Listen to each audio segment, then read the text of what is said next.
নামাজের মধ্যে প্রথম রাকাতে সূরা নাস পড়ে ফেললে করণীয় কি? এই কাজ অনেকে করে ফেলেন। প্রথম রাকাতে কি করে ফেলেছেন? সূরা নাস পড়ে ফেলেছেন। এবার আর যাবে কোথায় বেচারা? পরে তো আর সূরা নাই, শেষ। তাহলে দ্বিতীয় রাকাতে কোনটা পড়বে বেচারা? বিপদে পড়লো কি পড়লো না? তো এই বিপদ থেকে উদ্ধার হওয়ার পথ হলো সূরা নাস পড়ে ফেলেছেন প্রথম রাকাতে, দ্বিতীয় রাকাতেও আবার সূরা নাস পড়ে নেবেন। দ্বিতীয় রাকাতে আবার কি করবেন? সূরা ফাতিহার পরে সূরা নাস পড়ে নেবেন, নামাজ হয়ে যাবে। এর জন্য কোনো সিজদায়ে সাহু দিতে হবে না।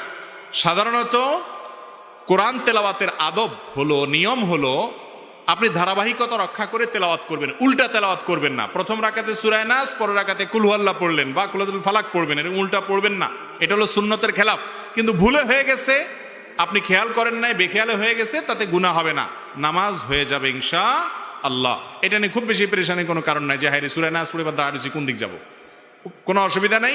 আবার পরের রাকাতেও কি করতে পারেন? সূরা নাস ডাবল পড়তে পারেন, নামাজ হয়ে যাবে ইনশাআল্লাহ।